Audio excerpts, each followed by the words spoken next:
tell me.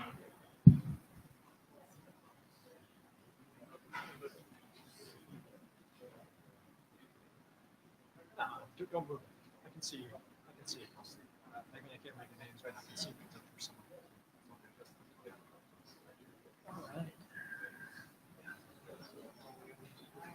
Done.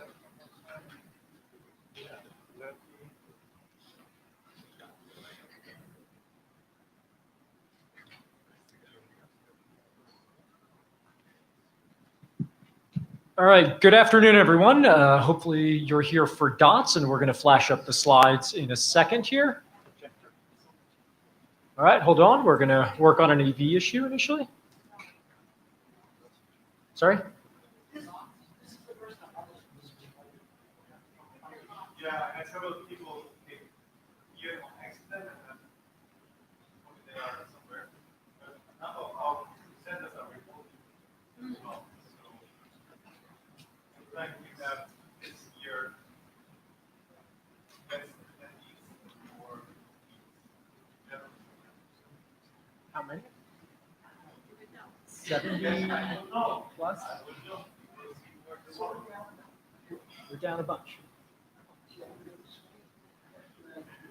All right, so we have the slides up, so why don't we get started? Hopefully, again, you're here for DOTS. I'm Roman Daniliou with my co-chair, Tobias Gonrom. So let's get started. Next slide, please. We graciously have a note taker. Frank is going to cover that. Do we have a Jabber scribe? All right, awesome. Perfect. Thank you for the Jabber scribe, and the blue sheets are going around. Next slide, please. So we have an agenda up. There's just been a little bit of tuning from what you saw on the mailing list related to time. Would anyone like to bash this agenda? Please come up to the mic. Okay. Okay, let's move forward. So we have a usual order of affairs here. We're going to talk use cases, requirements, architecture. Then we'll get into the protocol discussion, and we're going to have some exciting conversations related to our hackathon and our interop testing.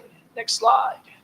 Okay, a lot of activity since we got together last. We did have a virtual interim in early October, and we've seen a ton of discussion on the mailing list related to implementation experience. Next slide. And I just wanted to call attention to something new in the relative kind of last week or two. We're trying to get more content organized. We obviously use GitHub a lot. We have some implementations. So I wanted to put that all in one place. So there is now content on the DOTS track wiki. In GitHub, you'll find working copies of almost everything that's cutting edge there, and the issue trackers are live there. So if you want to point out something related to a particular draft, that's in there. And the different editor teams right now are trying really hard, as we're trying to get to working group last call on various documents, to really be transparent on what are the outstanding items there. Then just lastly, just to point out again, we have 2 live implementations. You can see them referenced there, and we also have a public test server that's also up and running that you could, if you're building an implementation, use to help you. Next slide. Something I want to talk about later as we go through the different drafts is we're behind on some of our milestones, and we need to crisp up what we want to do about all of that. All right, so with that, why don't we get started? First up, we have Roland Dobbins, who's going to be remote, and he's going to be telling us where we stand with use cases. Roland, can you please step to the mic in Meet Echo so I can put you on the presentation?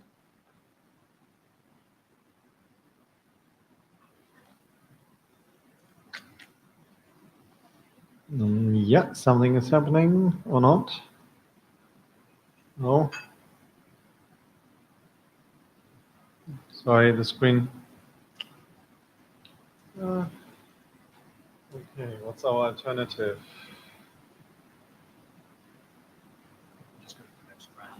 Yeah. Okay, Roland, if you are having trouble connecting, then we will move to the next one, which I believe is Andrew, if I remember that correctly. I hear you. Hello? Roland? Yes, I'm here. Wonderful. Okay, so then perfect. Please go ahead. Please go ahead. Okay, I assume that I'm going to have to assume that you guys are showing the slides because I don't see those. Yes, I am doing so. I'm currently on your cover page. Yeah, it's not showing up here. So let me actually grab my local copy here really quick. There is some audio challenges to hear you. Can you speak either closer or louder? Headset? Okay, yeah, I'm using that headset. Increase the microphone gain here. Just one moment. And we can accomplish that. This is any better or not. We're still having a lot of difficulty, Roland. Okay. We can't hear you. It's garbled. I'm sorry, what? Hi, Aaron.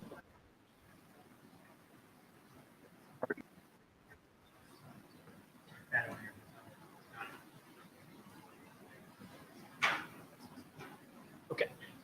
Roland, can you try to reconnect as a troubleshooting mechanism? The MeetEcho team here is trying to troubleshoot.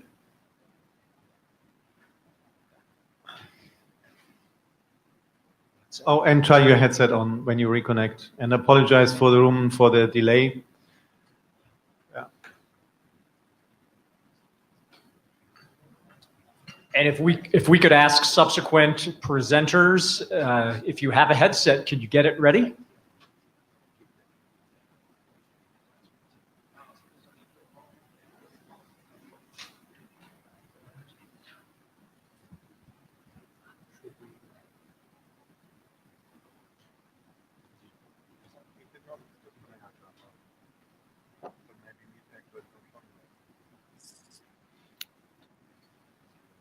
Tobias and Roman, can you hear me? Yes. Is this Okay, good. Andrew? This is Andrew. Yeah, how's the audio quality? Actually, you're fine. Okay, good. Glad to hear.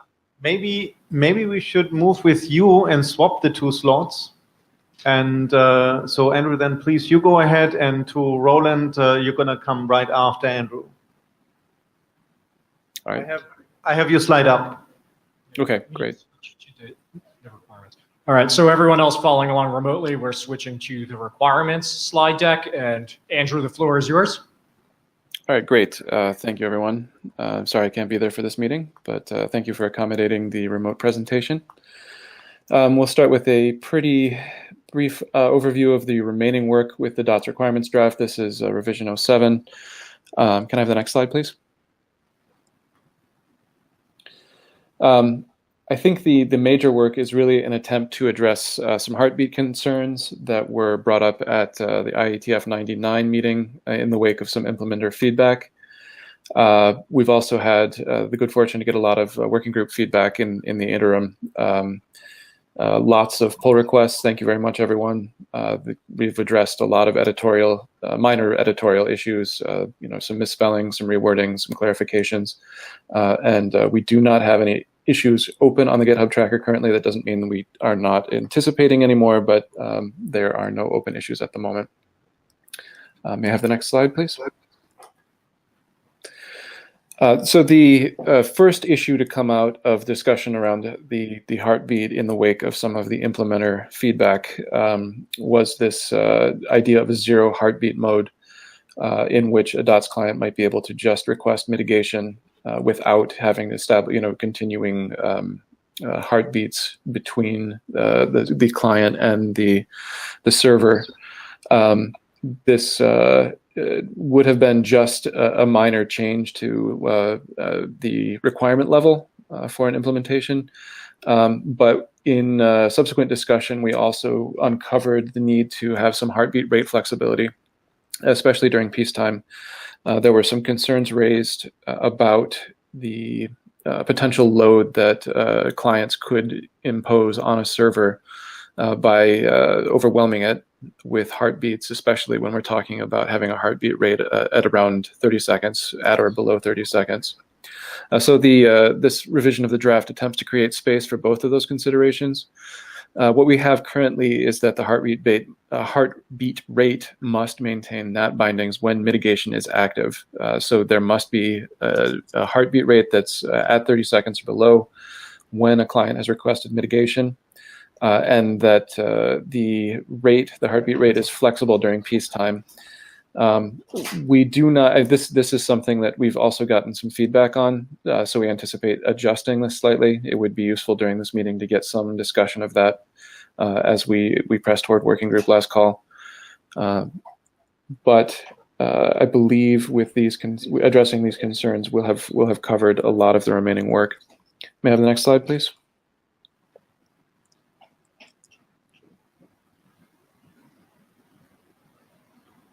Page is up. Remaining issues. Okay, great. Thank you. It was just a little slow to update on my end. All right, so there's also been some on-list discussion of NAT considerations. It seems like a lot of this can be covered in the architecture, which I will cover in the next presentation that I'm doing. But it's not clear to me that there's any impact on the requirements as a result of this discussion of NAT considerations. In going back through the archives, I don't see anything that means an obvious change to the requirement, but other members of the working group may disagree with me. I believe Artyom brought up the possibility of black-white list conflict resolution. My impulse is simply to say that white list will supersede black in this case. But again, the working group may disagree.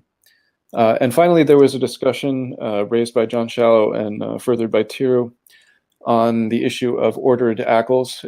It sounds like a recent NetMod ACL model draft has added ordered ACL sets, which we would need then to potentially address in the requirements themselves. But I believe this is all that we have remaining. May I have the next slide? Other than that, we are looking to go to working group last call, and I hope that we are. We've been at the verge of it for a long time, and so I hope we're actually seeing the end in sight. And I believe that does cover it. Okay, we have a line forming at the mic. Andrew, are you ready for the questions? Yes. Mm-hmm. Hey, Andrew, Fleming Andreasen here. Could we get the, what was it, 2 slides back again with the 2 open questions? Yes. In that discussion, I agree. I don't see any impact on the requirements. In terms of the other 2 items, black-white list conflict resolution and ACL ordering, do we really need to deal with that in the requirements, or is that something that we can just deal with in the protocol drafts themselves?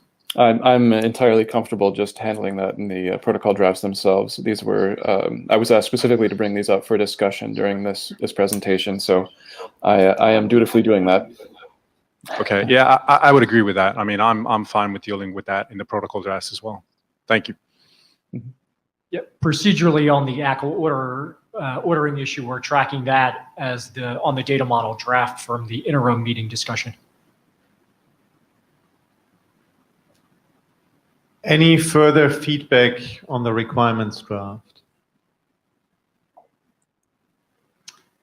Shall we first move to use cases and then circle back to here? Do you want to talk milestone? Yes, that was the question. Let's talk milestone. Okay, let's talk milestone now. For requirements draft, like at least from a chair perspective, I think we have discussed this quite extensively, as Andrew has also mentioned.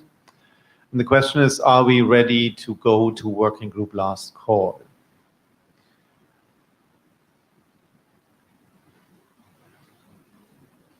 Fleming Andreasen, I took a look at the document before the meeting. I think it's ready. I think we're good here.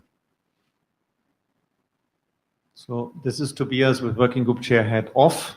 Sorry that I'm not getting off the chair at the moment. I also read the document. I would agree with that perception. Should we ask how many have read this, or?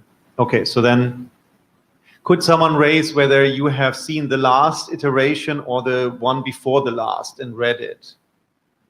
1, 2, 3, 4, 5, 6, 7, yeah, something, 6-ish. So that's not, okay. Has anyone intention to study the current document and didn't have time yet to do so, to review it? 1, 2 more, so you want to read it again. So, okay. Okay, yeah, I'm looking at the AD. I mean, from my perspective, this looks like we could go for working group last call. Okay, so let's ask the author kind of team. I mean, Andrew, do you see any issue with going to working group last call? No, I do not. Yeah, so then without objections, let's say in 2 weeks we initiate it for a 2-week call. So expect that in 2 weeks time from now, we will initiate working group last call, and it will have a duration of 2 weeks. So if you want to read it now, you can read it, and then you have plenty of time to post your comments. Okay, moving back to the use cases. Roland, can you hear us? Is your audio working now?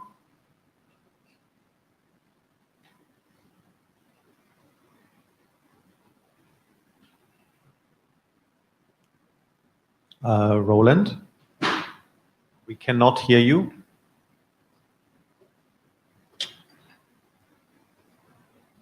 Okay. Otherwise, so why don't we move to architecture? Yes. All right, Andrew, can you proceed with the architecture discussion now? We have your first slide up. Certainly. Sure. All right, it's me again. So let's get started. This is the 05 revision of the architecture draft. Next slide, please.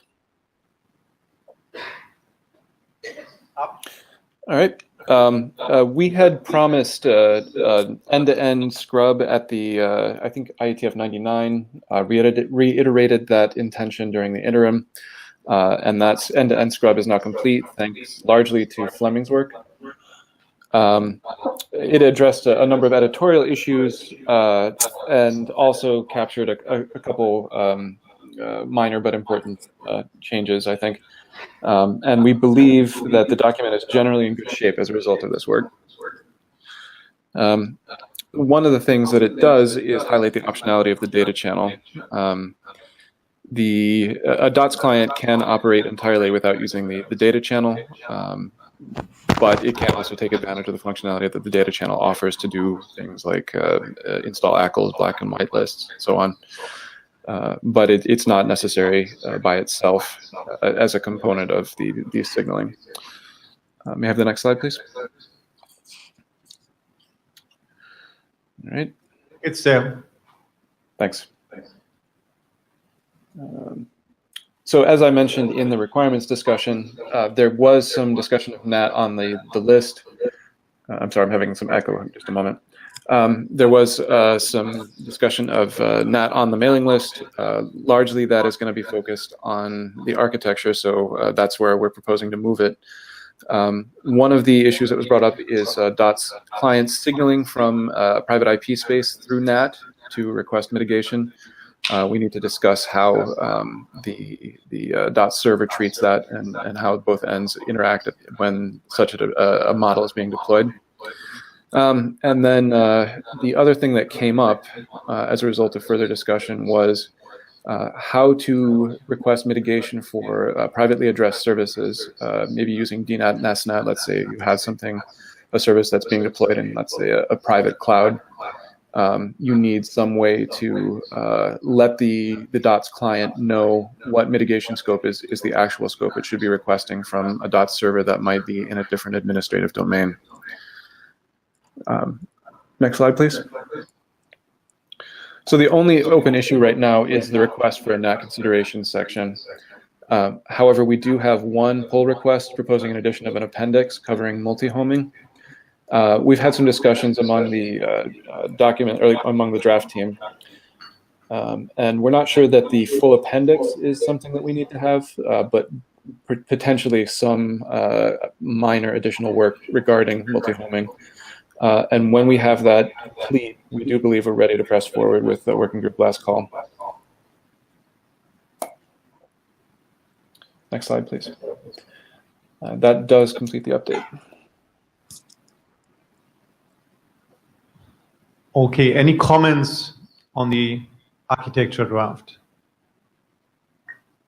No. I do have Yeah. a question about Yes, the please. NAT considerations. I would like to know if the working group believes that I've adequately summed up the discussion of the NAT conversation on the list, so that we can capture it in the NAT consideration section.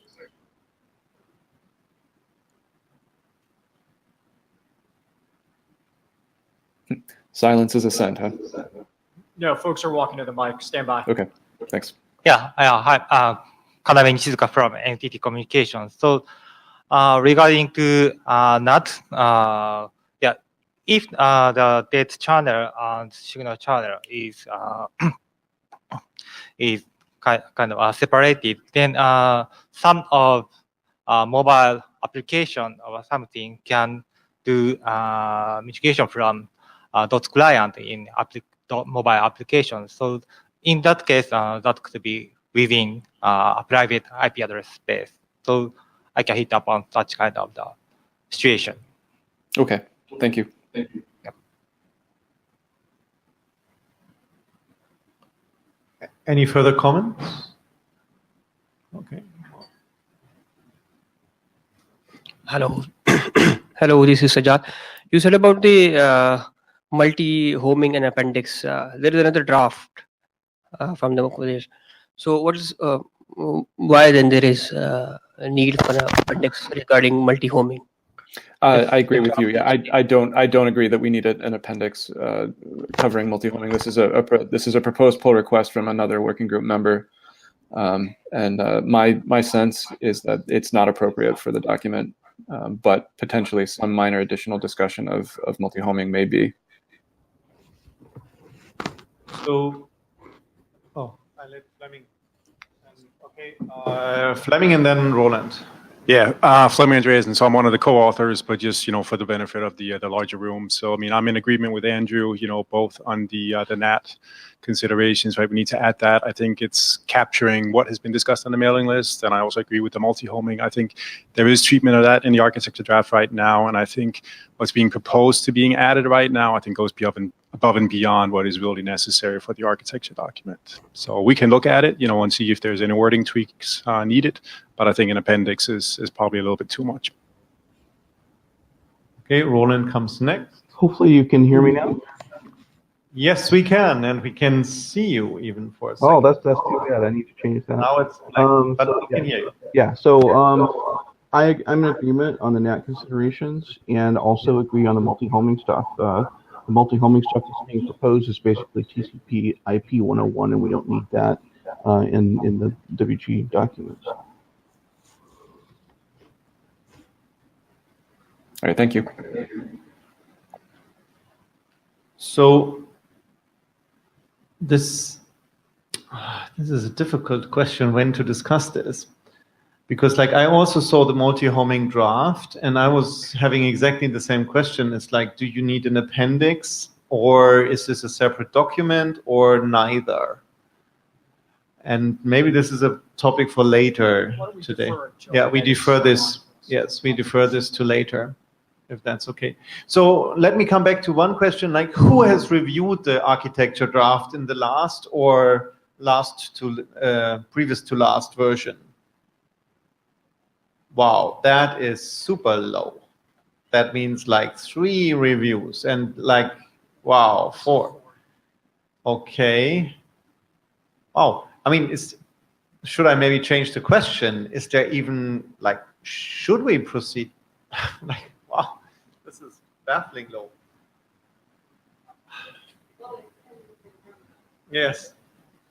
Yes. I believe we asked Okay. I believe we asked the question at the last meeting, and there was still interest in publishing the draft. So maybe, yeah, Okay. you're right. Maybe Kathleen's right about the demographics.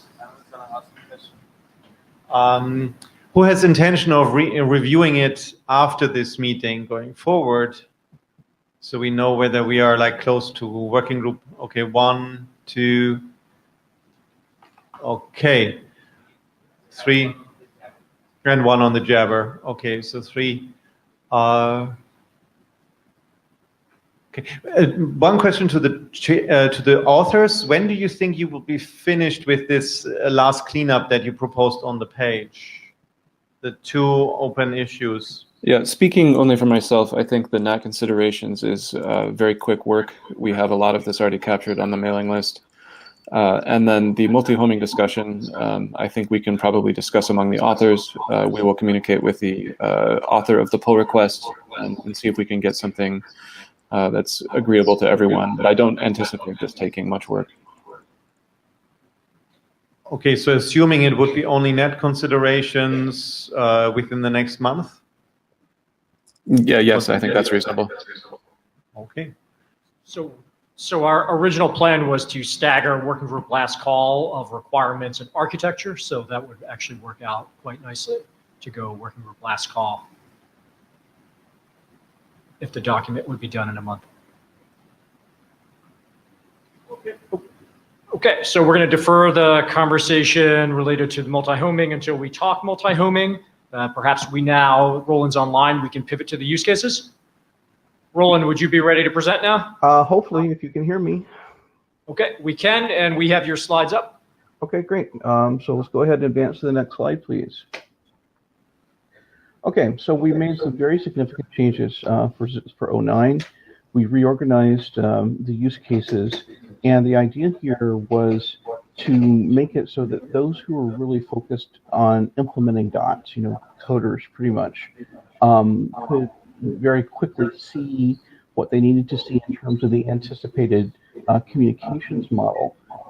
Whereas those folks who are more operationally focused and who actually care more about things that are externalities to the DOTS protocol itself that are key for network operators to understand, could see what they needed to see without either group having to really read some use cases that have lots of different variations, but that wouldn't necessarily be of interest to either party.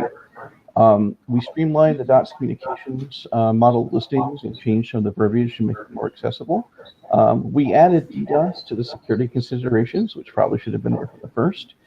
We added an inter-domain use case back in 08, an additional one that was suggested by the working group, so thank you for that. Next slide, please. We need more feedback on the home network use case. We just got some from Fleming and from some other folks, that's good, but we need more WG feedback on that. Question for the working group, do we need a use case which involves DOTS gateways? I'm inclined to think that we do, but we need to hear from the WG. Do we need any additional intra-organizational use cases? And if so, we would love to hear the specifics of the use cases that WG member participants think should be added. And of course, any additional feedback would be greatly appreciated as well. Are we essentially ready for working group last call? I don't think so quite yet. We just got some additional very good feedback on the list that our reorganization and refactoring of this draft has been good, that we need to go through one more iteration. So I don't think that we're quite ready yet, but we're close from a draft organizational perspective. Next slide, please. And that's all I had. Very open to feedback from the working group at this point.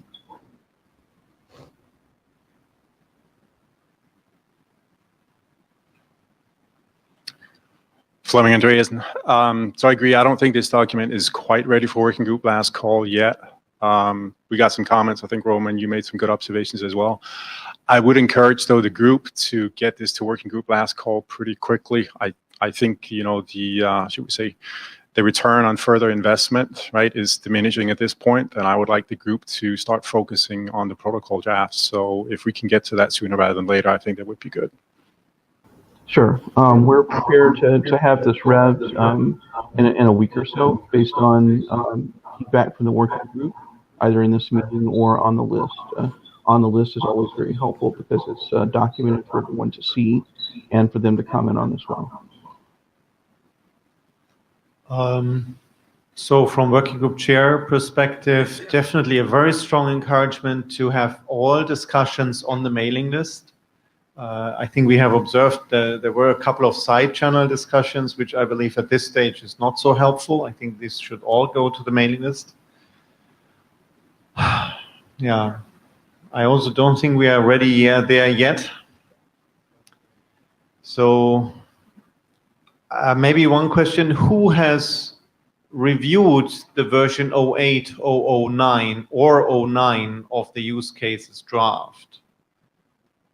Hands up. Okay, so it seems we are hit again by demographics. That's just 4. And in fairness, yes, these were just the last, but there were significant changes on the last 2 revs. Who has plans to review the draft in version 09 now going forward in the next 2-3 weeks? 1, 2, 3. Okay, there's a couple of hands. Good. Okay, so that's good. Yeah, I think. Let's wait for that.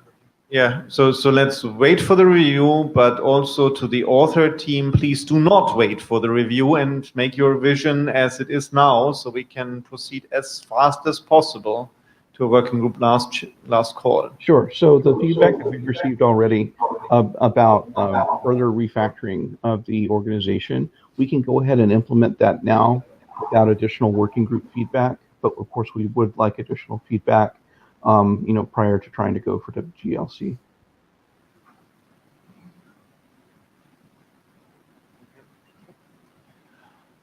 Okay, thank you.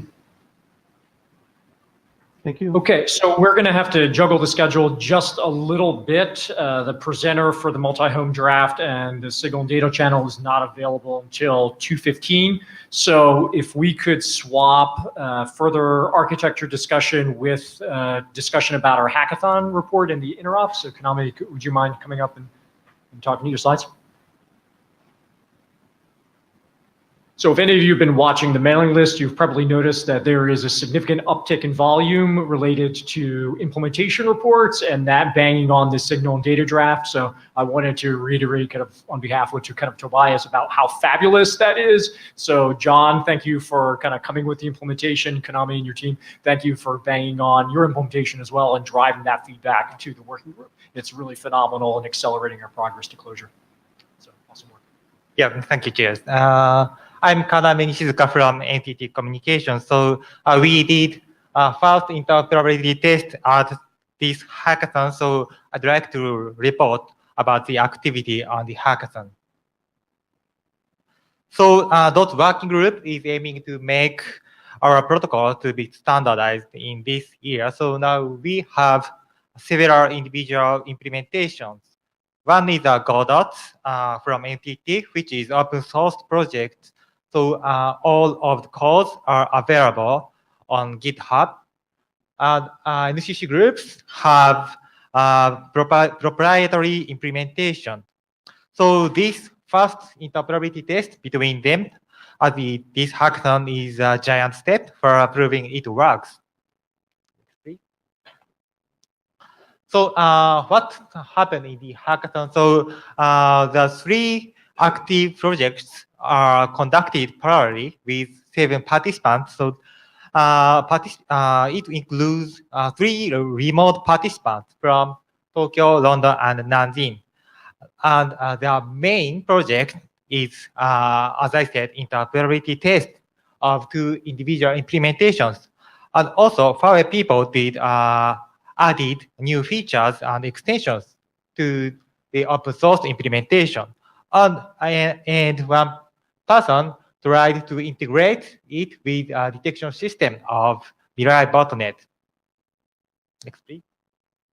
So then we won an award of best open source project. Thank you. Next,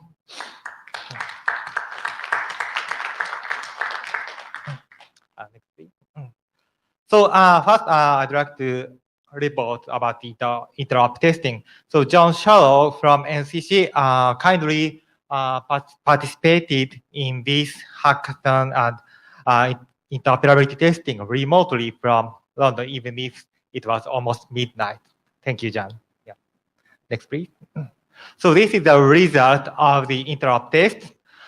We tried to make it green, and we managed to do that by changing the codes during the hackathon. Unfortunately, because of lack of the functionality of Godot, which is the open source project, it lacks the functionality of status notify and efficacy update and heartbeat. So we only tested the rest of the functionality on messages on the signal channel. And NCC's implementation already have all of the functionality of these messages on the signal channel.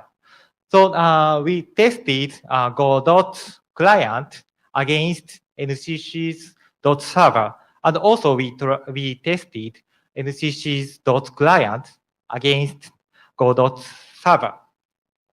So due to the time limitation, we couldn't conduct all of the tests, but we are continuing to do those tests even after the hackathon. So before we get off that slide, can I ask a couple questions? So green means the interop between the two implementations worked. Yellow meant it did not. And then the internal testing was, correct me when I'm wrong, the internal testing is one implementation just connecting back to itself. Yeah, that's right. So internal testing means internal testing between client and server of those the same implementation. Okay. Then yellow box is include not tested pattern, and also it includes tested but failed pattern. So sorry, it is getting together in yellow box, but yeah. And could you clarify the third column? So I was aware of the NCC implementation, the GoDots implementation, and then there's a Huawei implementation related to internal testing. Could you explain that? Yeah, Huawei is trying to expand the open source project. So they have now its own implementation based on the Godot. So they added the functionality of efficacy update. So they tested internally those functions by themselves. Thank you. So here's what we proved in the interop. So now we can start and handle mitigation from each client of a dot signal channel of COP and DTLS. By mitigation request of COP put, get, and delete. Then dot server of both ends can activate the mitigation action by themselves. So as I said, we tested both client and server functionality each other. Plus, NCC's group's implementation can act as a DOTS gateway, so we proved that relayed mitigation requests can work over multiple organizations. So here's the general feedback to DOTS working group. We had a lot of implementation experiences. For example, most of the code modification was related to encode and decode of CBOR mapping. Sorry, here is a typo, not co-op, CBOR mapping. And there are many implicit specifications we need to figure out and agree on. So we will do feedback about on the description of the content of the draft. And also, we assume that approximately 60% of the signal channel spec has been proved to work. So the rest will be done at or by the next IETF. Here's the feedback from my side. Before the interop test, we prepared these things. I and John agreed on port number and URI path. The port number is supporting the 06 version of the signal channel draft, and URI path is supporting 07 version of the draft. And we fixed CBOR mapping, which was pointed out by John, and we updated data models in order to support the latest signal channel draft. We updated code during hackathon, which includes the omitting the empty null entries in request, and we fix the response body. The third blade is the most important feedback to the DOTS working group. In order to find the unintended behavior, we need test scenario which covers all of the situation of the request and response type and normal and erroneous behavior. So the test scenario should be listed and shared with working group. So we will work on that. And next two slides include NCC group's feedback to DOT working group. They updated code during hackathon. Several JSON mapping fixed for null entries, and they removed null entries confusion and deleted null entries in any response. And they added support for multiple mitigation requests within the single put.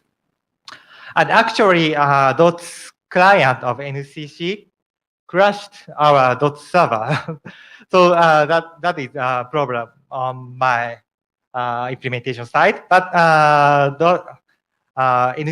John disabled signal channel signal configuration request and heartbeat. So still we are intensively working on that. So and also John is also continuing work. So he already have fixed some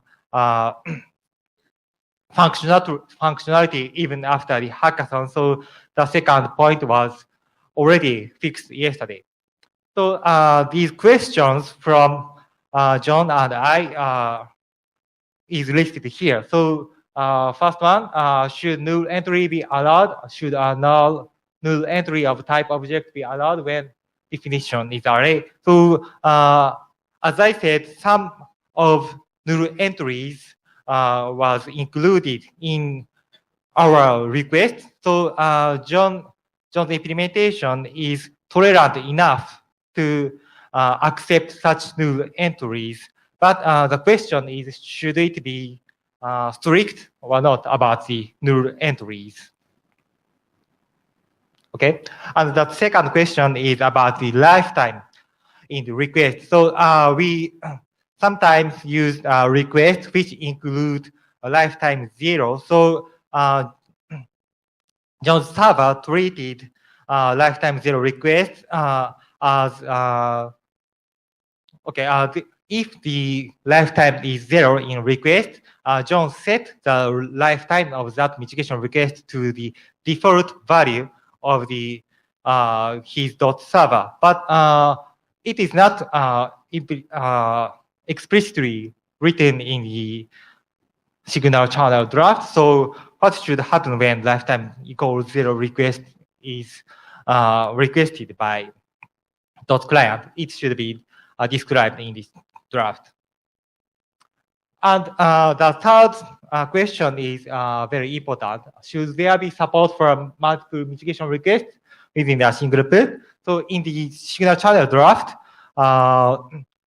the mitigation request is array. So it can be, it is in this specification, it can be the multiple mitigation requests can be is valid, but if one of the mitigation requests in single put is corrupted and one is normal, so what should be done on the server side? So that is the question. So what should be done if the multiple mitigation request is in a single put? That is the question. So okay, so before moving to the second part, I will accept the questions and comments from the room.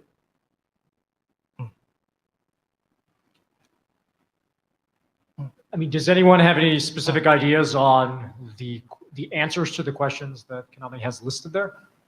Does anyone have feelings? I'm sorry, this is not an answer to the question. Just this is my question. So is this interoperability test cover the use cases defined in this group.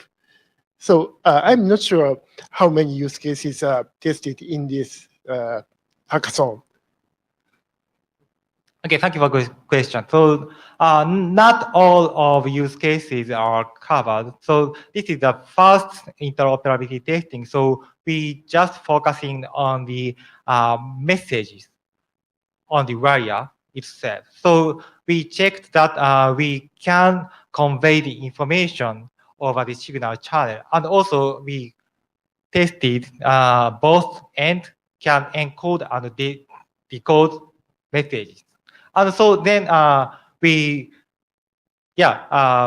tested the most basic use case of DOT.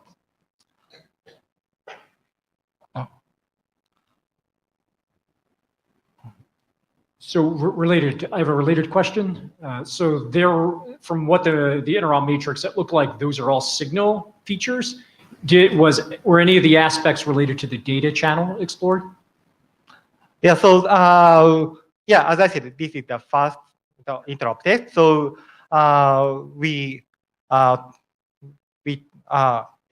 I talked with John beforehand, before hackathon. Then time is limited, so we need to concentrate on signal channel first. Okay. Then so after the implementation of data channel, after updating data channel drafts, update of data channel of our implementation in order to support the latest data channel draft. After that, we will test with John.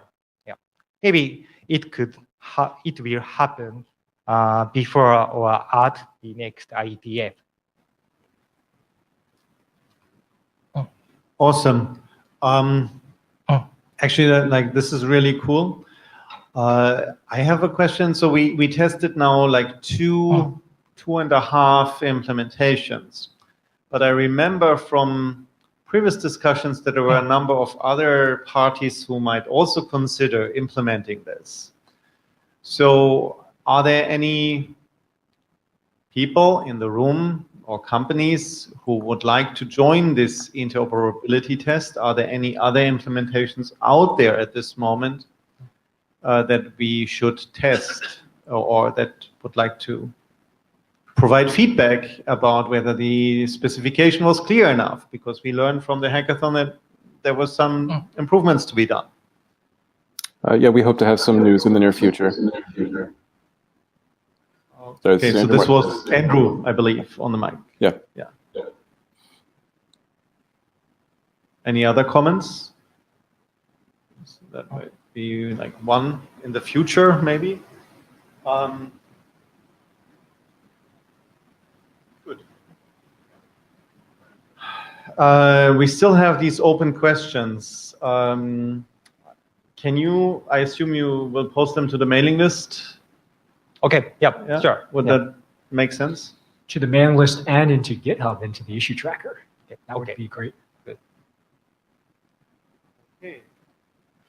Okay, so next part is from Huawei. So Frank, could you me? Sorry, I'm not sure I can tell what you did precisely. Okay, it's Frank Xia, Huawei. Can you go down to the? I just want to say that as Konami has said that in this hackathon activity, we have several players in this activity, and Huawei has provided our implementation. Our implementation is mainly based on the current GoDOS open source project, and we added some DOS protocol itself features such as the efficacy update and the status update features, and we do the internal test in our company. But still, for some open source policy in our company, we cannot bring code come here. So that's why we do our internal test. And we have some test result in our slides, but we I think if anyone interested, we can show anyone. Yeah. So and in addition to these existing protocol features, we also want to do one thing that we also are very interested that whether DOTS protocols can be extended for some vendor-specific use. So we use this chance to add some more attributes to the vendor-specific attributes of the DOTS signaling messages, and we test two features. One is we call it the global IP reputation sharing functions. So that means that if the DOTS client can analyze the attack information and send this send the identified attack source information to the DOTS server, so this information can be intelligence shared with the other client. So we extended the current. Because current protocol, we think that is a very minimal function set. So we try to do test if it can be valuable for more functions. So that's one thing. And another thing is that we think that the near source attack mitigation is also very important. So we also use extending. We also test the another feature is how to extending the current DOS protocols to do the outbound or the near source attack mitigation. I think these two extended tests are all passed. So maybe I think if we finish the first stage of DOS protocol, we can consider it how if it's possible, we can do more things based on the current work. So that's our main goal. But firstly, I think the greatest achievement for our test is that we have to do the basic protocol interoperability test. That's a great success for this time. Yeah, that's all. Yep. Okay. Yeah, thank you. Perfect. Thank you. Thank you. Okay, we'd like to continue moving with the protocol discussion. So next up, we'd like to talk about the signal and data draft. Med, can you step into the queue so we can get you patched in?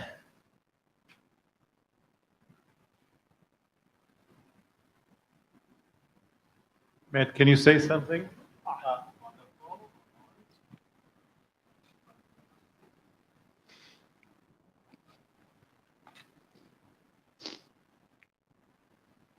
All right, Med, you're in the queue, but we don't hear you.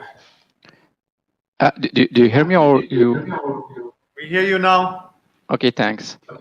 Perfect. We have you up in front of the signal and data channel slides. Okay, so thank you, thank you, Roman. So apologies again for not being able to attend the decision from the beginning. So this is an update of the data. The signal channel and the data channel. So this will reflect the main changes and to show you the main changes that we have done since the last IETF meeting. So next slide, please. So just a reminder that there is a GitHub in which we are maintaining the latest versions of the draft. So please feel free to fill requests there and to add any contribution that you would like to see integrated in the draft. The link is provided in the slide. Next slide, please. This is something that we have agreed and discussed during the last IETF meeting and after on. So we agreed to use a distinct port number for the DOTS signal channel. So we have updated the draft to point to the new request from IANA, and also we have updated the draft to use a well-known URIs for DOTS. So these two updates are now reflected in the document. Next slide, please. These are 2 points that were discussed again in the last IETF meeting and also in the mailing list. The first one is to provide a recommended value for the lifetime when there is no value indicated by the DOTS client. So the value is set to 60 minutes, and there is no objection or no other proposal to use a distinct value. And another major modification, which may have some implication on the privacy, is that we allow that a DOTS gateway to insert the client identifier in case the DOTS gateway is aggregating multiple clients, so that the DOTS server has the information about the original clients to be serviced. This information is not systematically inserted in the request. There are some situations in which there is no value to insert it. For example, if the DOTS gateway is located in the client side and not in the server side.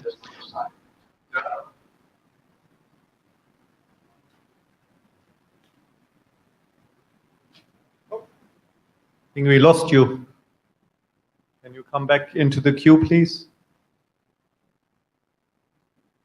Matt? Wonderful. Just a moment. Okay, you're back up. Okay, thanks. This is a discussion which is related to a comment that was raised by Fleming during the last IETF meeting also, which is related to the indefinite lifetime. So the outcome of the discussion is that we clarify the text that was there in the signal channel, but I have also updated the requirement draft to align both documents so that there is no misalignment between the protocol specification itself and the requirement that was the origin of this text. So now there is this indefinite lifetime, which is supported by the client and the server, but the client should expect that the server may reject to assign an indefinite lifetime for our request. So there is some text that was added to the drafts and also to the requirements. Next slide, please. This is the outcome of a long discussion that we had with regards to setting the various parameters in the protocol draft, and especially the interval for the heartbeat when there is problems that are induced by the presence of firewalls and NATs. And the discussion was how or which value should we recommend in the document. The end of the story is that we ended up to align ourselves to other similar specifications to recommend a value which is the 30 seconds with a minimal value of 15 seconds. The rationale for this kind of setting was documented in the document, and we also encourage the use of other tools to discover the lifetime when there is a presence of the firewall and the NAT. But we are not recommending any protocol for this kind of solutions if you want to use a distinct value for the interval. Next slide, please. This modification was to reflect a comment from John, is mainly to distinguish between the two phases. The first one when there is no saturation in the link, and the other one when there is an ongoing attack. So during the peacetime, we have these two parameters. The first one, which is the interval between sending the heartbeat request and the maximum number of heartbeat that we can send to that can be exchanged both between the client and the server. So if you send your request up to a maximum and you still repeat it, if you don't receive any answer from the remote peer, that can be a DOTS client or a DOTS server, just you give it up and you conclude that there is a problem in the connection. But as we can show in the next slide, when there is a saturation in the link, the DOTS client has to continue maintaining the session even if it does not see any message coming from the server. But the server has to, if it doesn't see any traffic or any message from the DOTS client, has to decide that the DOTS client, the DOTS session is closing after exhausting the maximum number of heartbeat sent to the server. Next slide, please. This is an open question that we would like to hear from the working group. Is the current documents say that if you receive multiple requests for the same client and for the same scope, just we are deleting the lower the request with the lower mitigation ID. We are asking the working group if there's a problem with this approach or side effect of this kind of decisions. So we would love to hear from you all. Next slide, please. There is an open question which is currently which has been raised by John, is related to manipulating the access list. The first one is to allow to have multiple access lists per DOTS client, and the other one, which is related to this one, is how we can order the access list per DOTS client. For the second one, this is something which is currently not supported in the base ACL draft, so this is something that we can add to the document. And we are still waiting for some feedback from the working group about the support of the multiple ACLs, whether we can include it directly into the document or we need to discuss with the authors of the base ACL document. So if there are any feedback or comments, please feel free to share it with us. Excuse me, Med, would you like to pause and maybe ask the floor whether they have any feedback on the issues you highlighted in slide 9 and 10? Yes, it's.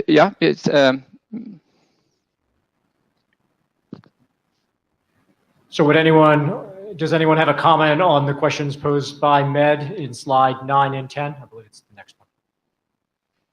Related to the overlapping mitigation numbers or related to the ACLs and the ordering? Yeah, slide 9. You said that the overlapping lower number mitigation IDs are automatically deleted. What is the criteria for the automatic deletion?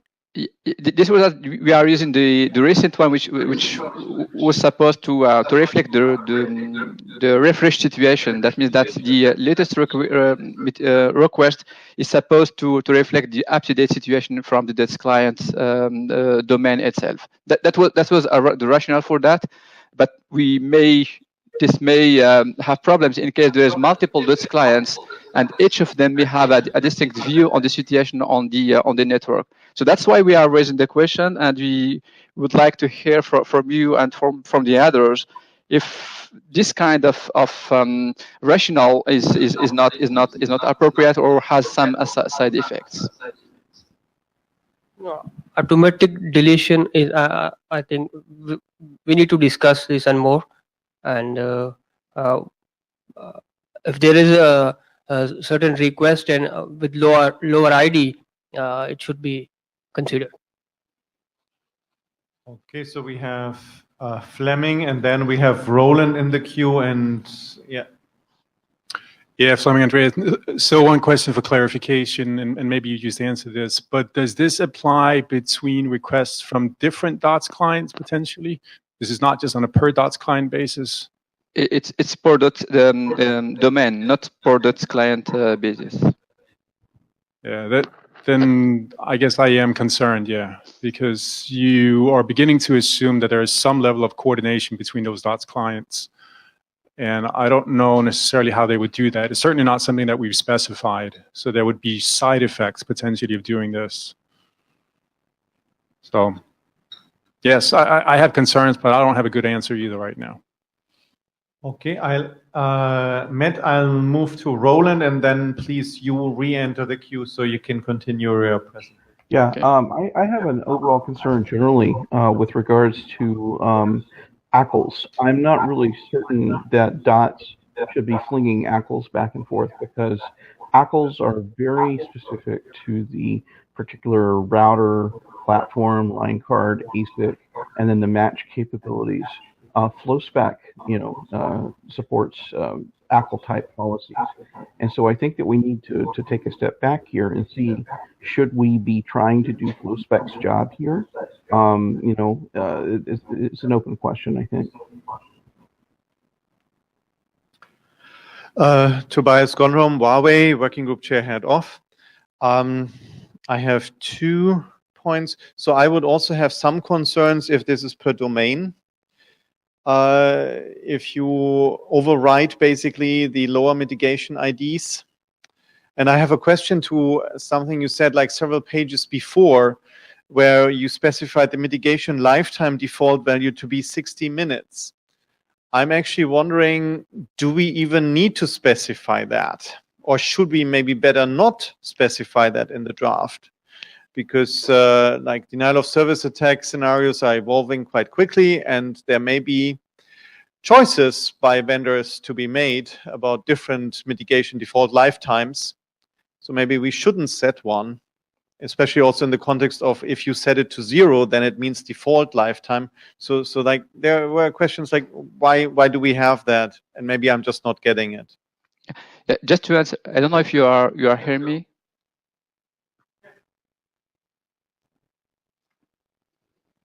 No, Med, you're up. Yeah. Okay. So yeah, just to answer the last question about the recommended value. This is just a recommended value. So implementers can use other values if it is appropriate, and also the operators who are using the DOTS servers, and also they are operating DOTS clients or managing those DOTS clients can set it to a distinct value. We are just recommending a value so that we there is some guidance for the implementers to because if you, for instance, you set it to a lower value, you may have some other side effects that the mitigation request is not maintained as long as required to for the discount and so on. So this is something that we have asked to the list, and there is no objection so far for this value. So if you think that there are some problems, please re-raise the question in the mailing list so that we can discuss it there. Okay, the next is John. Hi, can you hear me? Yes, and Matt, please re-enter the queue so you can later continue. Okay, so basically to do with mitigation ID, my understanding was the mitigation ID was unique per DOTS client, DOTS server, and per it wasn't across a whole domain. Mitigation ID is unique on that particular session, and it would be if there was an overlapping mitigation ID on that same session. It would be okay, so I think all you with the ACLs, if we are going to drop ACLs, then we are throwing away half of the data channel specification. Okay, so thank you. This is Tobias Gonum, Huawei non-working group chair. Just one clarification. I didn't want to say to remove, like, I think the 60-minute makes sense. Just like if you say this is a recommended value, that's fine. Declaring it as a default value in a specification, then that would suggest something like you should use that value, and that's where I was concerned. I'm fully with you to say, yeah, we recommend this value, and that's okay. Okay, it's more like fine tuning of RC language, should, must, and whatever. The floor is yours again, Med. Okay, so if you can display the next slide, please, Roman.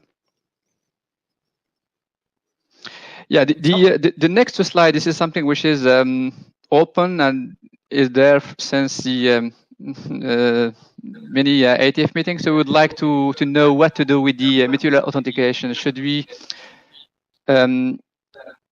should we recommend a solution so that the DOTS client and the DOTS server can mutually authenticate themselves?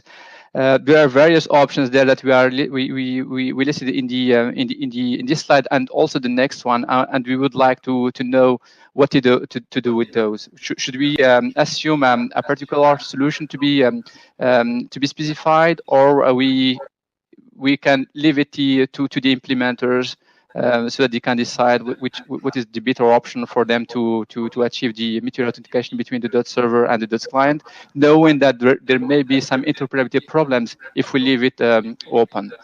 So I won't go into all the options we have so far. So the most important for us is to know what the working group want us to do with regards to this point.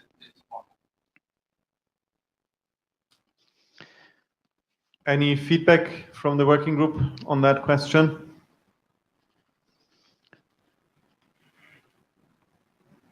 Like, as a working group chair, I'm a little bit surprised that there is no strong debate about this. Like, I mean, mutual authentication sounds to me like a major question, whether you need this or not. So No, that's not the question, Tobias. The question is not whether we want or we don't want the meteor authentication, is how we will achieve the meteor authentication. Meteor authentication is a must for the protocol, and this is something that is clearly called out in the requirement document, and we would like to adhere to that requirement. This is really important that there is that should be supported by DOTS clients and the DOTS server. The question is how we will achieve that, and for us, and especially about the provisioning problem with the certificates and so on. Should we allow something that can be directly provisioned to the clients, and there is no coordination or no automatic way to get the certificate and so on? This kind of problems that are more, I would say, operational aspects. Okay.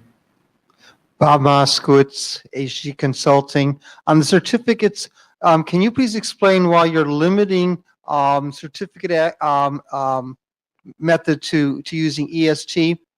I mean, when I read it, it seems like this is only use EST and not any of the other ways to acquire certificates. No, that's not the point this slide is trying to reflect. The point is that this is one candidate that we are seeing there. If you want to do something which is automatic about the enrollment and so on, this kind of stuff. But if there are other alternates or other solutions to do that, so please feel free to share it with us. And that's one point. The other one is whether we should specify a mandatory to support option into the document. And we are open to that, and we would like to hear from the working group how should we document this in the document. This is our main concern, not the solutions themselves, but how to do that and how to proceed with this kind of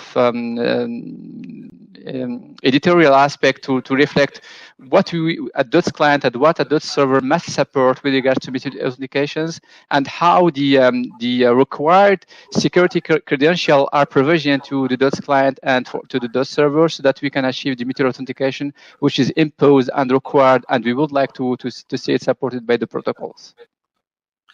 I'll look at the text again, see if I come some wording to make it that EST is a recommended way, and there are others. You know, one other is work being done in Anima.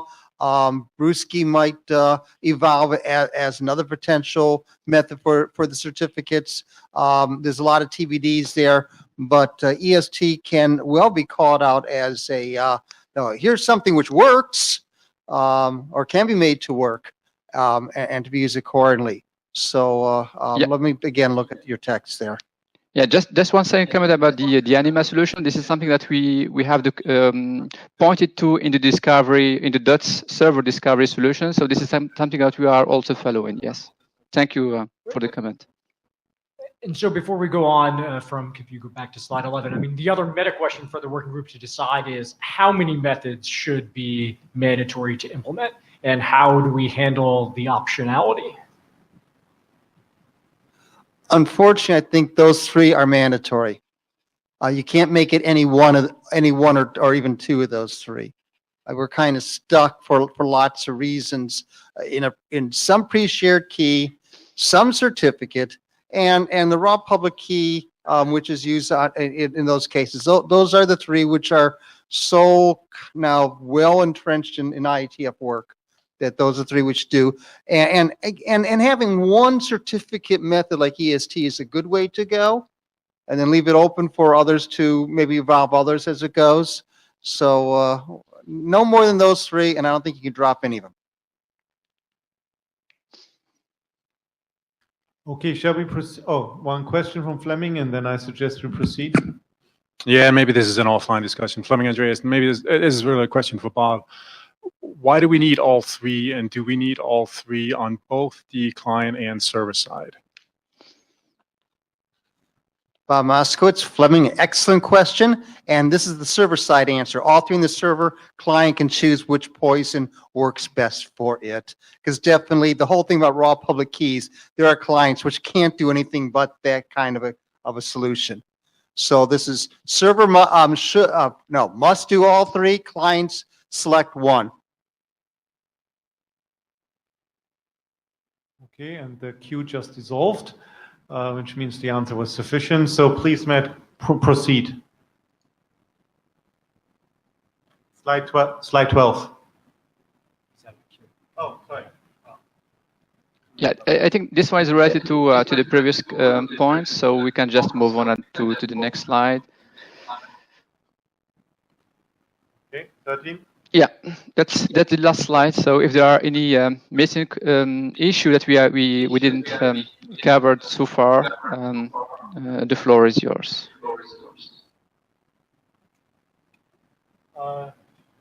One practical question. Have you taken a look at the Godot's specific implementation? Because to some degree, this should relate to your spec.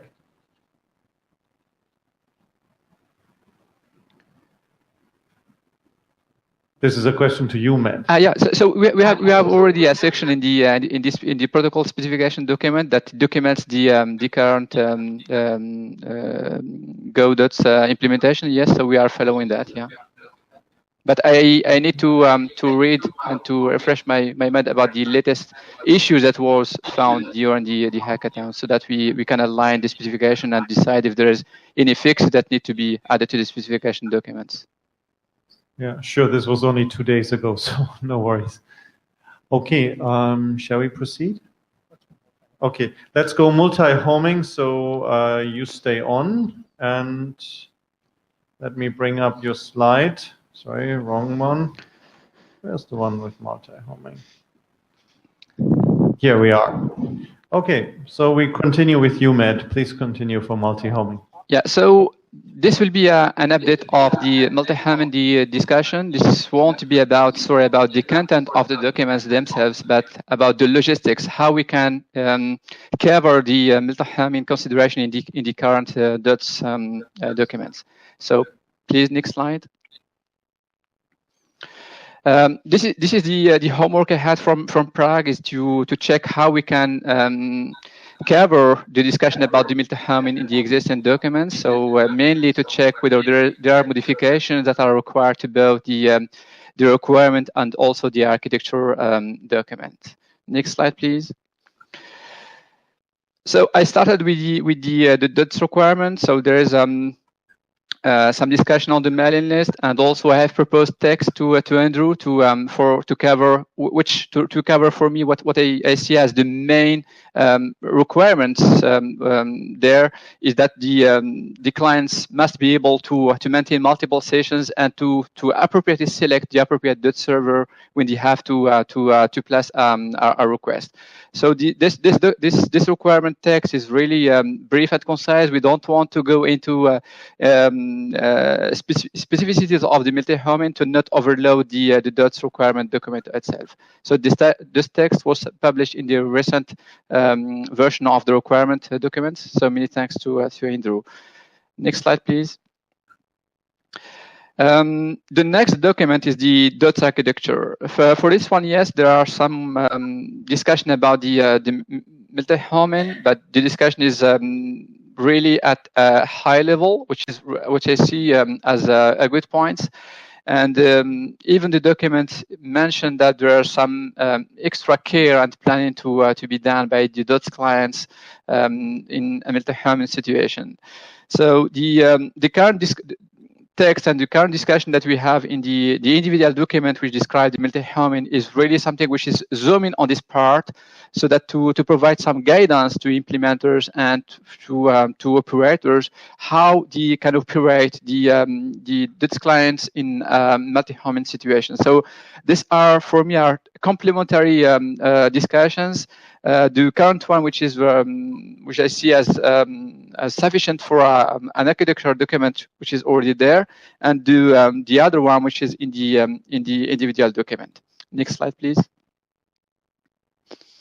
For the DOTS signal and the DOTS channel specification protocols, this is clear. There is no requirements on the protocols themselves. There is no modifications that we are requiring to do to the protocols themselves. So we are just using the DOTS signal and data channels as they are. But the problem is mainly on the behavior on the DOTS agents themselves and not the protocols we are using to establish the communication and to place the request by the DOTS client to a remote DOTS server. So this is a new text that was added to individual document to clearly call out this point, to say that there is no implications on the protocol specifications themselves. Next slide, please. So here we are. So there are some modifications that have been proposed to the requirement document. There is something which is still missing to address the practicalities and all the issues that are related to operational aspect of the multi-homing. So there are two approaches there. The first one is to go with the with updating the current architecture document, and there is already a proposal to in that direction to add the multi-homing discussion not in the core part of the document, but as an appendix, so that we can provide some operational guidance to implementers, or the other one, which is to consider adopting the current individual document as a standalone document, so that we can have one single document in which we are discussing all the specificities of the multi-homing. So I do personally prefer the second one, which is because this is really focused, but I am open to any direction from the working group. We have both. There's a ROCO which is already sent to Andrew since 1 month, and the other one which is the standalone document. And this is the end of my presentation.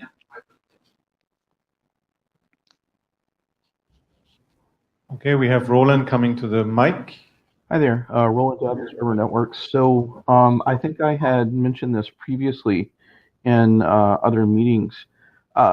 We have considerable operational experience with protocols that are similar to what DOTS is going to do, and we don't run into any glitches or gotchas related to multi-homing.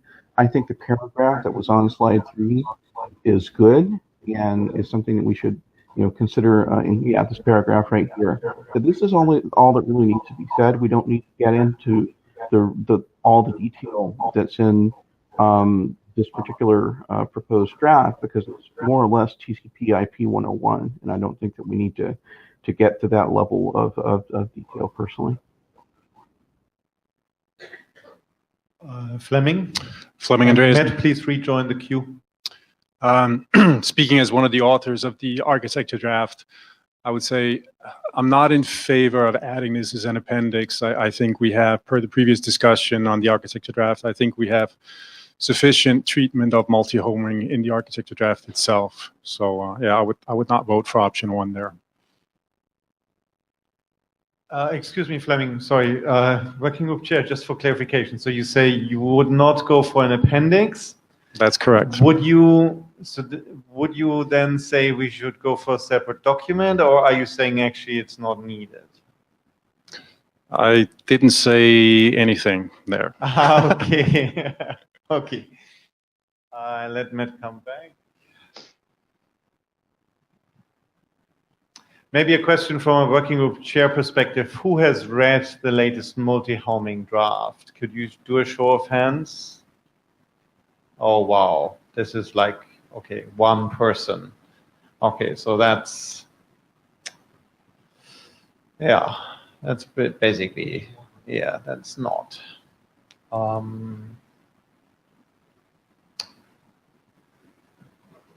Should we go for this cover first? I think we should decide on the first question. Yeah, okay. Yeah. I'm sorry? Got it. So Med, in the room, if it's not clear, it would appear that only 2 folks have reviewed this latest draft. So it's looking like we don't have enough readers to know what to do. Sorry, one more question from me. I mean, we had this discussion indeed at IETF 99, and at least at that point in time, I had the impression we did not have enough information for multi-homing. So I just hear now there is sufficient information in the architecture draft as is. So has this been improved? Has this used some of that component? Or like, is the statement like, actually we were wrong at 99 and like it was already good enough? So Fleming Andreas, and again, speaking as one of the authors, at least of the architecture draft, when we did the end-to-end review of the architecture draft, looked specifically at multi-homing in there, I felt that the treatment that we had in there was sufficient. I looked at the multi-homing draft as well. I'm not sure if it was updated subsequently, but I didn't see things that I thought were necessary for the architecture draft itself, at least. I think it's a question of, I mean, how many of these deployment consideration documents do we want? Should we focus our energy more on the protocols at this point? Maybe this is something that we defer a decision on, and we can see if there are impacts on some of the protocol drafts. I think Matt has indicated that so far, at least, he hasn't seen an impact on the protocol drafts. So I don't know how much of a need there is, but I would prefer to see the group investing energy again in the protocol drafts at this point. And moving on to Roland. Yeah, I want to second what Fleming said in response to your question about what we were thinking at IETF 99. We really have all the considerations that we need already. This paragraph here that's on slide 3 suffices, and I really don't think that we need to spend a lot of time and energy on this moving forward.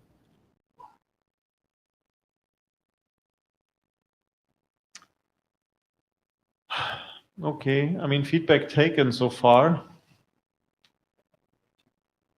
Yeah, okay, so my co-chair just said we should take it back to the list at this stage. I think it's like... Yeah, one thing that perhaps might help kind of clarify things, I think we're tossing around different terms here. Got it. So slide 6 speaks to how this draft is going to complement the DOTS architecture, but we're also talking about deployment considerations. So are those the same thing? Med? No. There are two distinct levels of the same problem. That is that once you have the protocols and what you have your agents there are some another dimension in which is really key for the operation of your mitigation problem is that how your DOTS client is talking to the appropriate DOTS server and how the DOTS clients are sending the appropriate information to the appropriate DOTS servers. And all this kind of information they are not currently specified in the architecture. For instance, if you have just a simple multi-home situation, if you are talking to the wrong DOTS server, the problem won't be solved. So there are some other considerations that need to be documented somewhere. Perhaps for some this is obvious, but I don't think so, because there are many problems and many considerations there that should to be documented clearly. I do think that there is something which is missing. This is, but fully agree with Fleming is that this are not the same level of the discussion. Next one is Roland, and then Fleming. Yeah, I disagree. This is such a basic issue that I think there's a lot of heat and light around this that I don't understand why this is considered to be such a complex issue that requires specific documentation beyond the paragraph on slide 3. I just don't understand it. I haven't heard the case made specifically here. I read the document and it just doesn't make sense to me. I'm sorry. Maybe it's just my failure to comprehend. Fleming, Andreas. I mean, I agree with Matt that it goes beyond deployment consideration, right? There's an implementation aspect to it as well. But I think that's it, right? I mean, again, I don't see protocol impact right here, right now. And again, I would prefer that we focus our energy on, providing the deliverables that are there. I'm fine with trying to progress this in parallel, right, and see where that goes. But again, I think we should focus our energy on the deliverables that we have in place right now.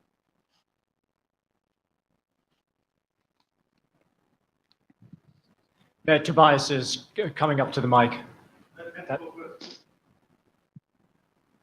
Matt, you're first. Yeah, so just one clarification to the comment made by Roland. The requirement does only say what is required by the DOTS clients to achieve. And we need to understand how the DOTS client have to achieve this kind of requirements. And this is typically the answer that is provided in the multi-homing document. So, Tobias Gondrom, Huawei Working Group Chair, Head Off. If it has no impact on the protocol specification, then I think we really need to think carefully where to put, like whether this is, like what is the impact of this. I have seen in other working groups discussions about deployment advisory, something like that.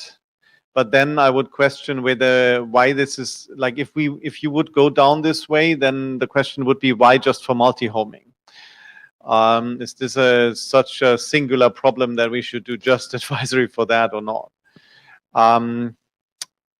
Yeah, so I'm torn between these things.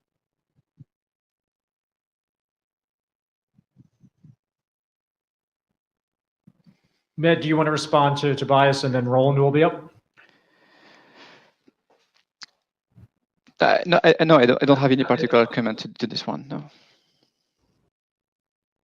Roland, you're up. Yeah, Roland Evans, Arbor Networks. Since Med is intending this more, I think, in the flavor of deployment guidance, it would be very easy for us to add this to one of these considerations that he's thinking about in one of the existing use cases that has a multi-homed type of scenario. We could simply work with Med to get some verbiage from him to stick into the use cases draft, if that would help. If I may, Tobias Gondrom, Huawei, jump into the queue. I do not think we should add this to the use cases draft. I mean, if this is later about advice for the deployment, I really think we should get the use cases draft through the door and into working group last call. And if we need to provide later some guidance on deployment, then this shouldn't be in the use cases draft. My personal opinion.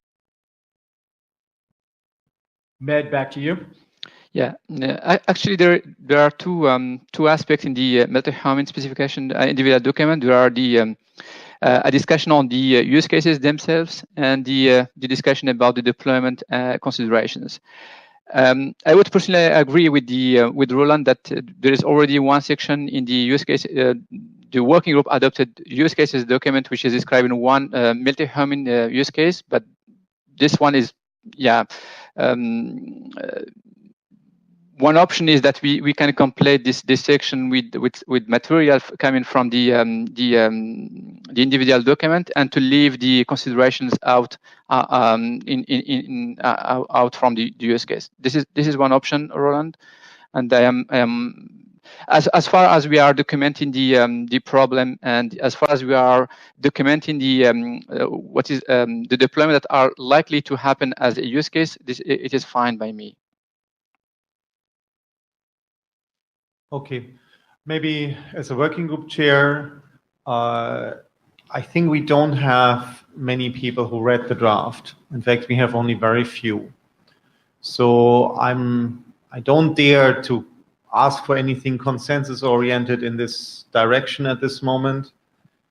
My proposal would be to put this back to the mailing list, to discuss there if you see a strong need, to also raise gaps if you see them in the architecture draft. So we had the comment that from the authors of the architecture draft that actually they feel it's sufficient. If you have specific points that you see that are not covered, then please raise them on the list so we can illustrate that and discuss about them. This is how far I'm going at the moment. Like, I'm not sure, Roman, do you have any? Yeah, I mean, the next question I add is, since so few have read it, I mean, are people committed to reading that? And we can let folks read it, and then perhaps we can facilitate something on the mailing list and pick this up again in an interim meeting that we're going to have before we get together again to help kind of facilitate our options. So my first kind of question is, are folks committed to reading the draft? So there's a larger pool of folks that can give us input. So I see 1, 2, 3, 4. So I see at least kind of 4 folks, 5, sorry. So I think we'll be a little better informed when there are more readers. So, Matt, I don't want to leave this unresolved, but we're going to take this to the mailing list. Tobias and I will facilitate minimally. We'll get this teed up for some class of kind of resolution about next steps after we've had more readers at the interim meeting. Okay, thanks. Thank you. And the next one is the server discovery.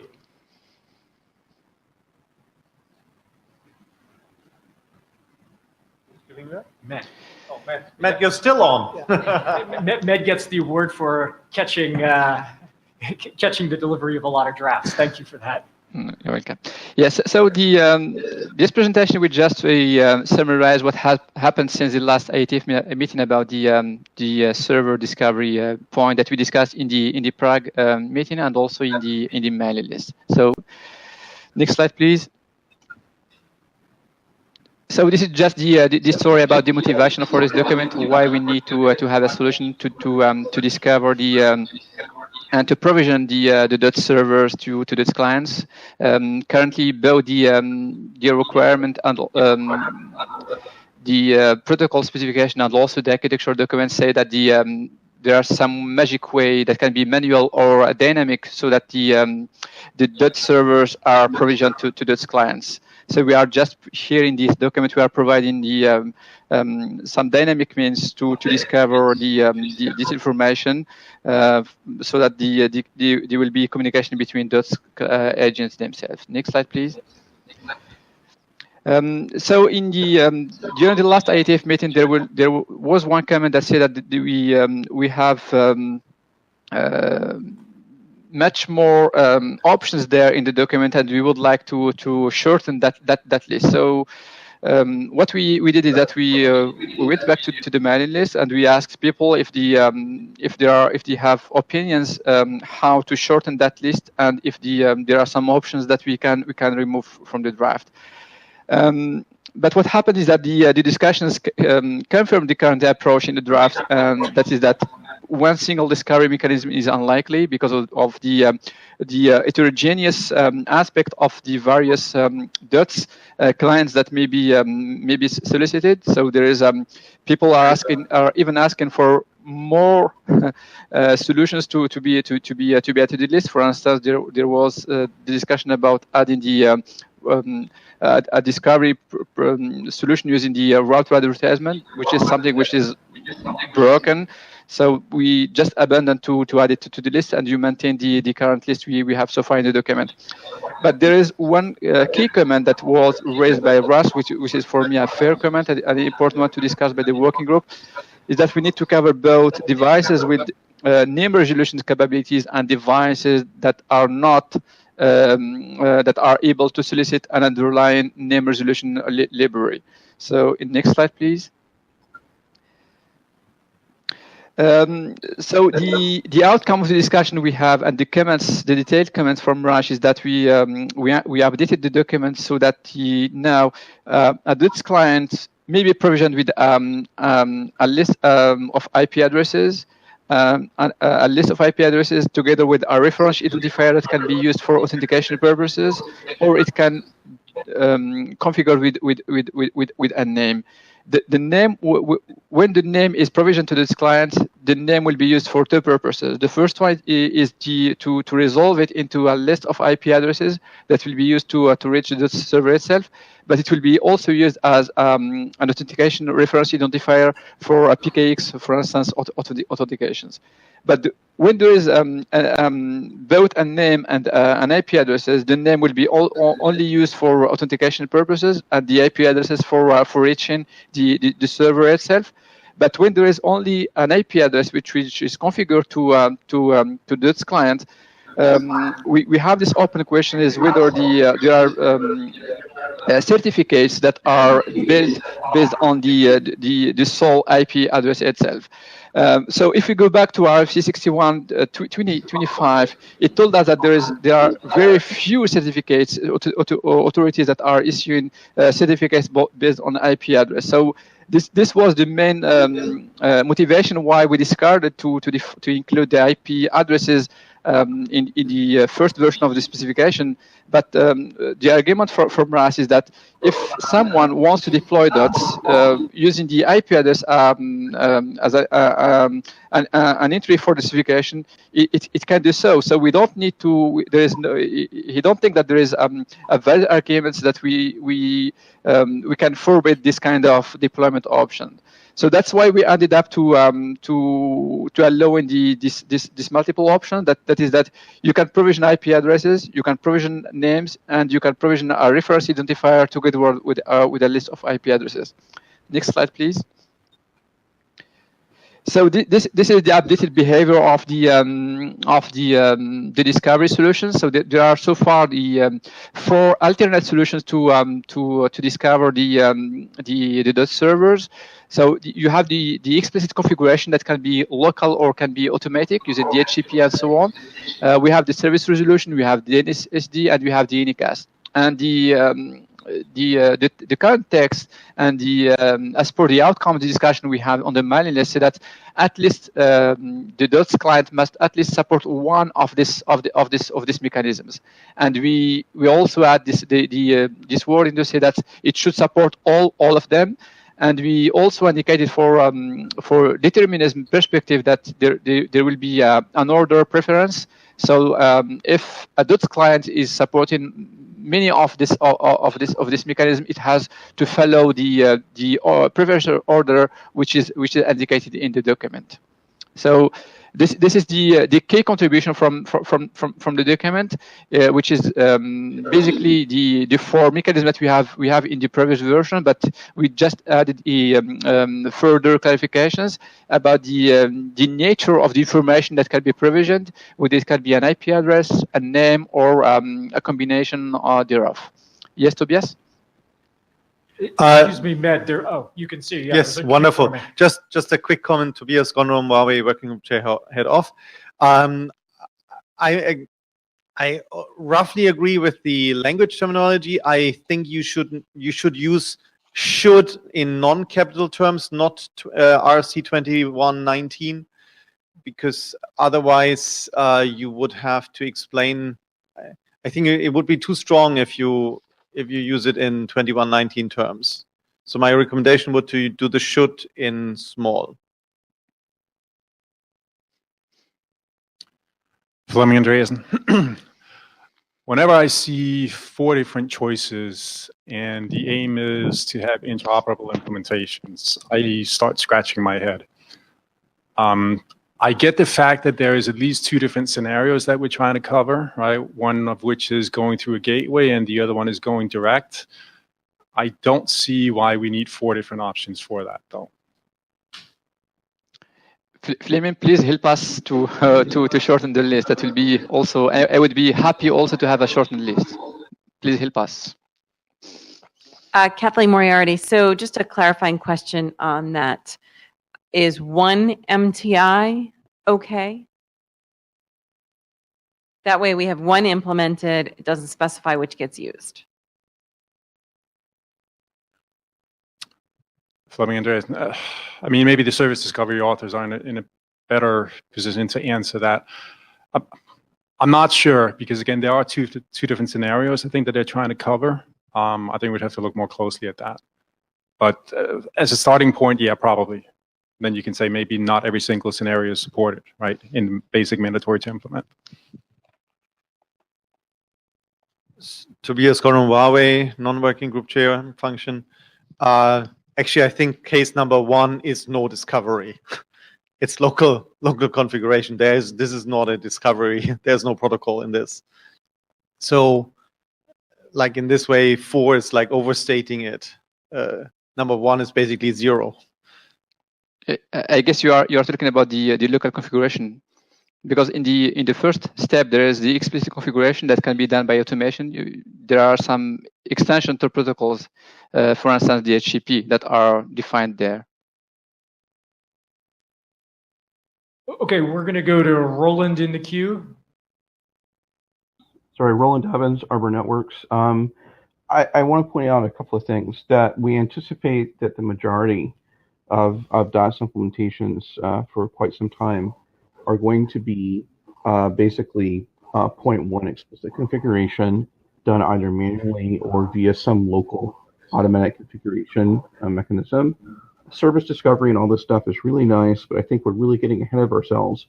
And I also want to point out that anything that relies on DNS under DDoS attack conditions is unwise, generally speaking.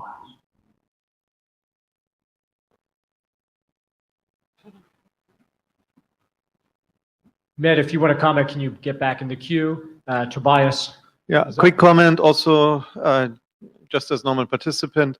I think this discovery is, as I understood it, in most cases not under attack conditions. This is in peacetime. Yeah.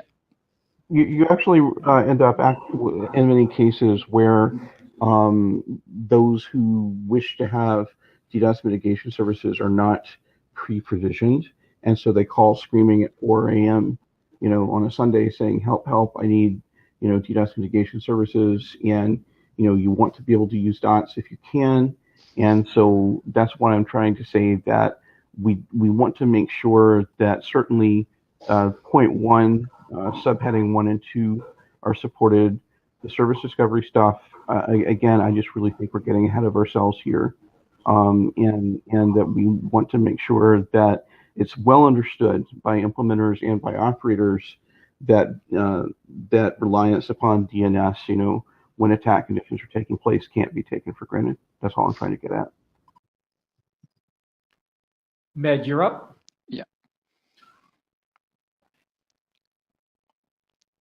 Yeah. So yeah, I think this is a fair comment from Roland. I understand that the reliance on DNS may be problematic, but as mentioned by Tobias, the discovery is happening during the peacetime and not during attacks. But anyway, this is something that the discussion that I would like to have together to continue, so that we can shorten the list, which is really a key for interoperability. Got it. Next slide. We have one more comment from Roland. Yeah, I think we all agree on number 1 and subhead 1 and 2. The additional discussion needs to center around the other things, but certainly point 1 is a given.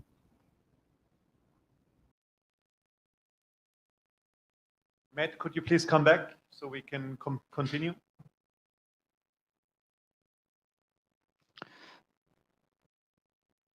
Okay, so unless there is a further comment about the adaptive behavior, I think that the next slide is just asking for the feedback from the working group on how to proceed on the specification.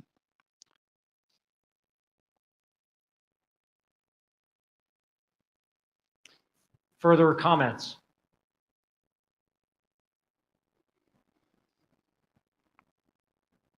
Tobias Gon from Huawei, non-working group chair comment. Actually, I think it's good.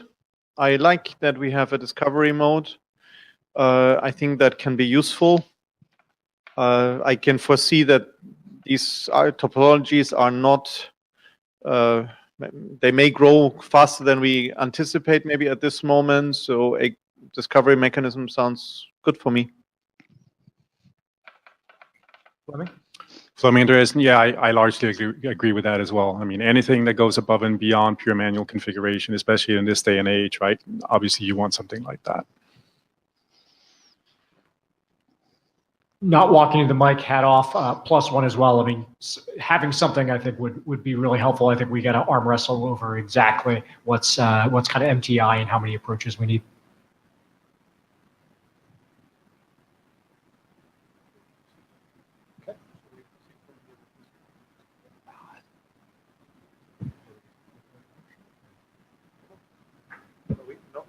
Okay, so let's be transparent. The chairs had just a quick exchange of thoughts, like when and how should we proceed with this draft.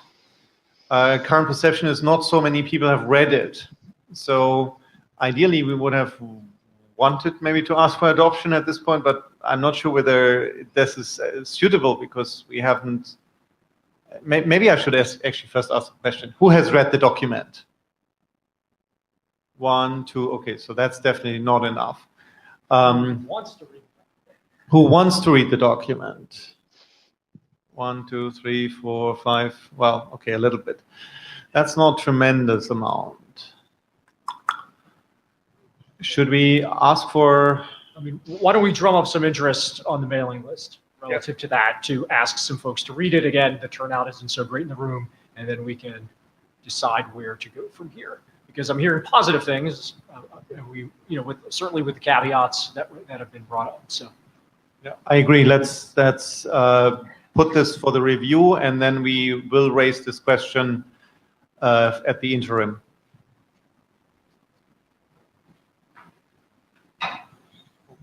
Okay, Med, any closing thoughts? No, thank you. Thank you very much.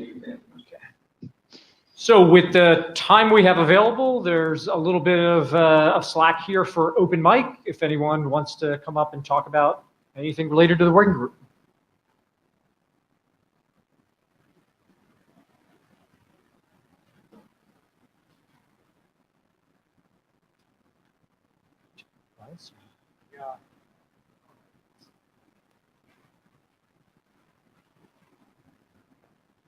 So, Tobias Conrom-Huawei, non-working group chair. There's one thing that's kind of a little bit bothering me. Is we've been working on this now for like 1.5 years. We had a number of drafts, specification work. We have the first implementation with GoDocs, which is really, really great. But what's bothering me is that I don't see many commercial implementations. And that's like kind of like, why is that? I don't fully get this. Like by now, actually, like commercial implementers should have caught up with the flow. And like at the beginning when this working group was founded, we had this talking, hey, this is really important. We need to do this. This is so important. But then, yeah, I don't see these implementations happening. So are they secret and I'm just like invisible, hiding somewhere to raise the moment this is all going to RFC? Are we too fast? Are we like off track? Are we not getting this? Is there any feedback from you guys that I'm missing the point?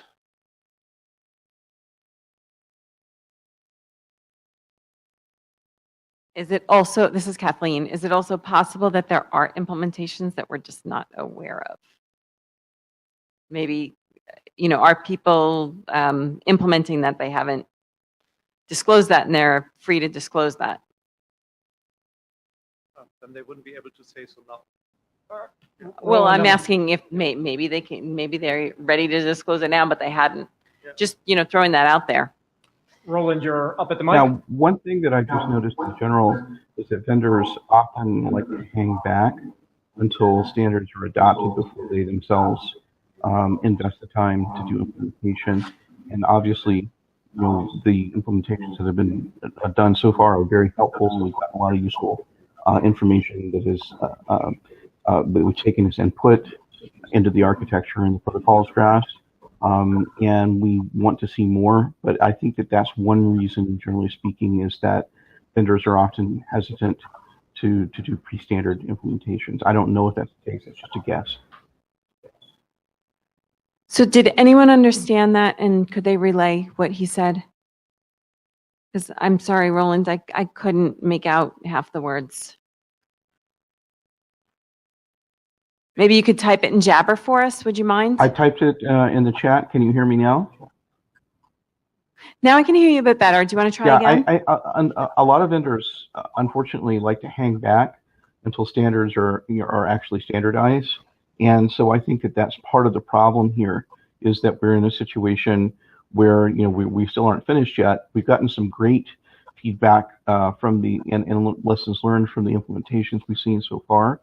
But I think a lot of vendors just like to kind of sit on their hands and wait until something has been standardized before they actually implement it. Maybe I'm wrong. It's just a guess. Okay, so you said from the vendors who have implemented so far. Can you share who they are? Or how many? That's not what I said. I was referring to the implementations that were discussed earlier in this session. So you're talking about hackathon when you Correct. said that. And I apologize for being unclear.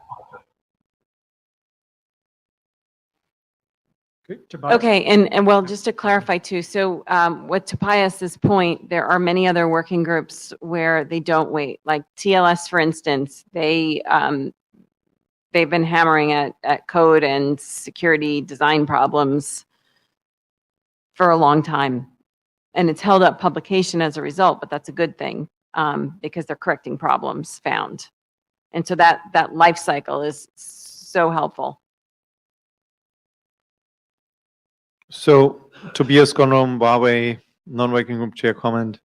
So don't get me wrong. At least for my company, we intend to implement this. And you've seen that, like Frank joined this in the hackathon. I just feel like a little bit lonely, like with NTT and NCC and then Huawei. It's like I didn't expect us to be among the first adopters. I rather expected there's like all these other vendors who are so eager and that maybe we would be slower.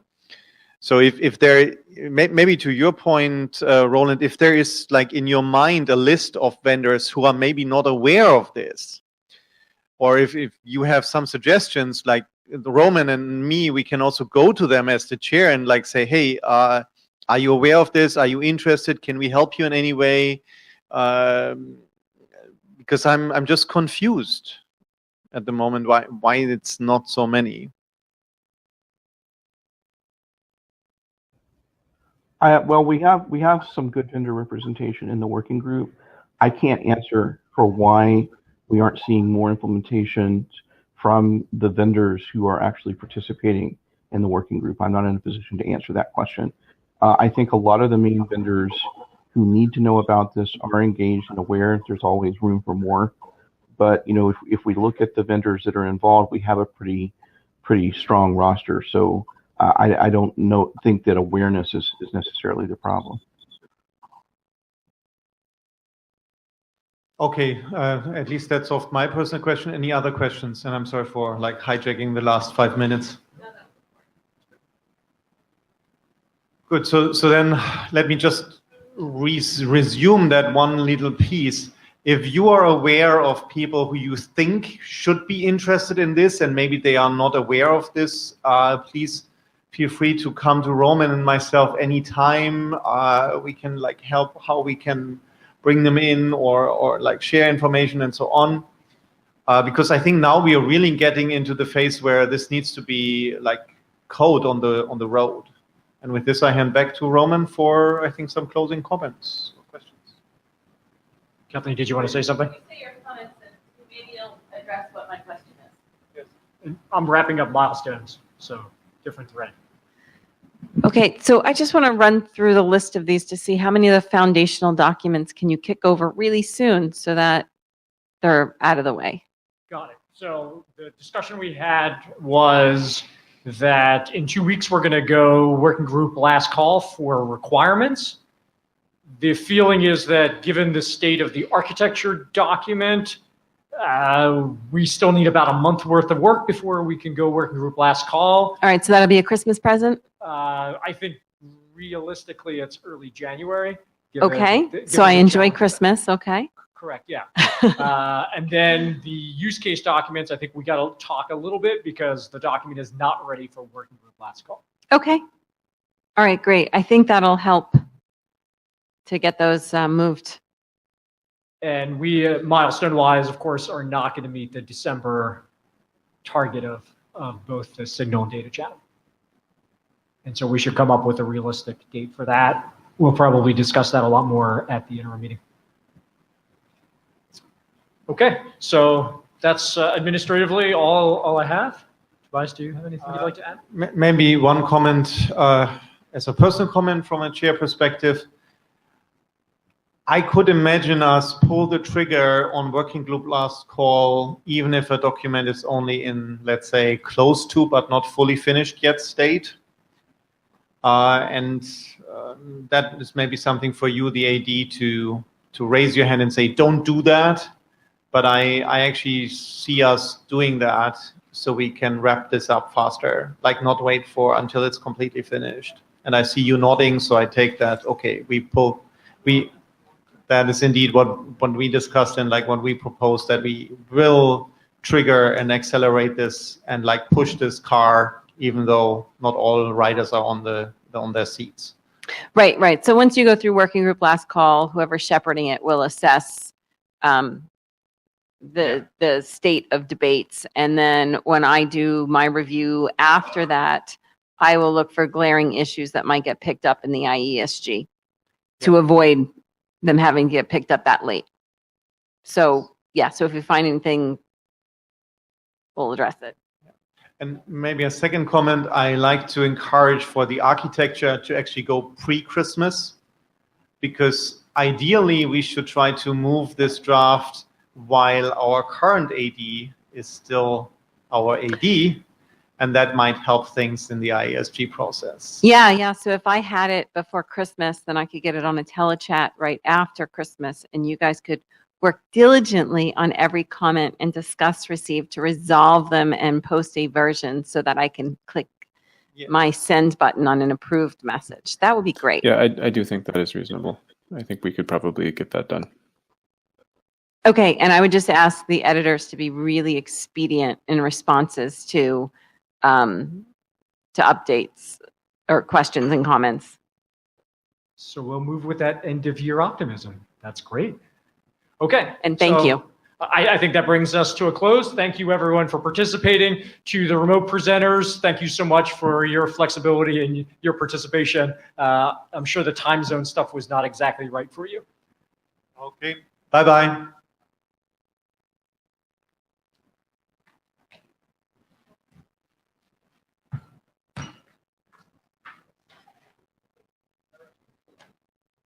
There's another blue sheet floating around.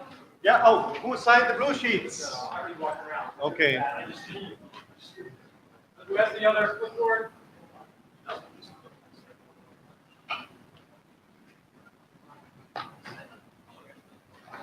No.